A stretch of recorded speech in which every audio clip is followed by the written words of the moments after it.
up, guys? I'm Dan from Adventures in Guitarland, where I teach you how to play guitar by playing a role-playing game. Today I'm going to cover something I meant to cover a while back: power chords. But before I do, be sure to click that like, subscribe, and bell icon so you're notified whenever I come out with new content. Let's get into power chords.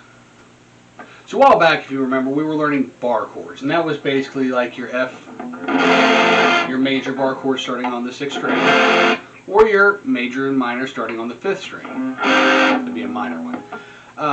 So bar chords are not that different from those. It's basically the same shape as your bar chords, as your power chord, except you're omitting some things. For example, a power chord is really the root, the 5th, and then the octave of the root again. Or, you know, for in this case, it would be like a G5, which is what this would be annotated as. And you hear this throughout all kinds of everything from pop to, I've heard it in a little bit of country, but mostly rock, punk, metal, things of that nature. And it's very, very versatile, especially if you just place a pedal tone under it, like an E.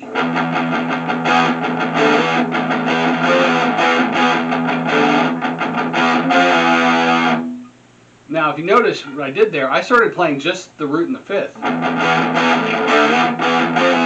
Didn't even play that octave of the root. And that's fine to do as well with power chords. There is a difference between the two, but it's subtle, especially if you're doing something like playing that E pedal tone underneath it. It's there, it's definitely there, but it is also pretty dang on subtle.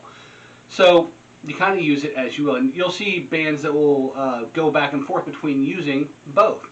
Metallica very famously used to do this a lot of times when they were just doing it. But every once in a while they start using that extra octave in there. So how do you incorporate this into your playing? Well, the first thing you do is you understand what key you're in. You don't necessarily have to. Really, when it comes to metal and things of that nature, they will just play whatever power chords sound good to them in the song, and then they'll typically play in E minor when they start soloing and playing leads. And that's fine, but if you do want to branch out outside of that and you want to become a little more musical, know what key you're in. What I was playing earlier was in E minor, or as the way I was playing it, G major.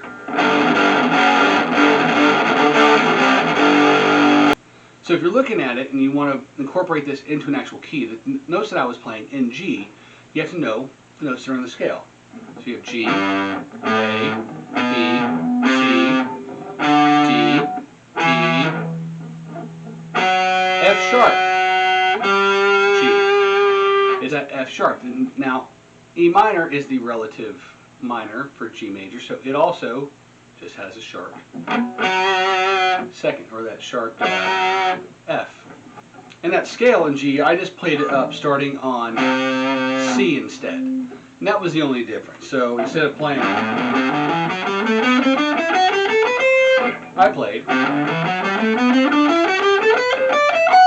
that I could go up one more and be right at the root note. So that's what it is and kind of how to play it. Now, different ways you can use this. Let's look at the punk way first. So punk doesn't like to do that pedal tone underneath their power chords. They just like to play their power chords.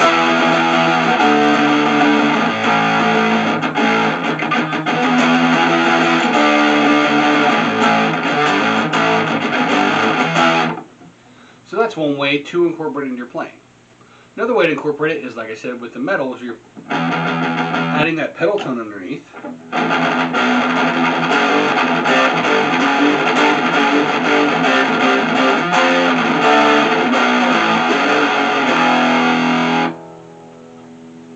Yet again, another way to incorporate it into your playing. This isn't a very difficult concept to understand, but it's one that's integral to know. So you've already learned a bar chord, like a G. Now just play that same thing, just only the first 2 or 3 notes of that, and you have a G chord, or should I say a G5. Again, not major or minor, kind of in between, so you don't really have to worry about, oh man, do I need to play a minor chord or a major chord here based off what key I'm in. Nope, just play the right chords.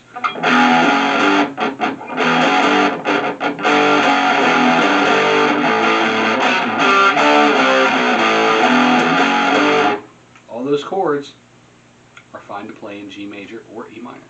So that's really it for this week. We'll go into some of the other types of power chords in a future video, maybe the next one, but probably not. I think the next one is going to be about this baby. Hope you noticed I got a new guitar, and I am loving it. So look forward to kind of giving you the ins and outs of this, why I picked this particular guitar, and yeah, I'm a metal player, but it is a semi-hollow guitar, and it's wonderful. So until next time, enjoy your adventure, and I'll see you in Guitarland.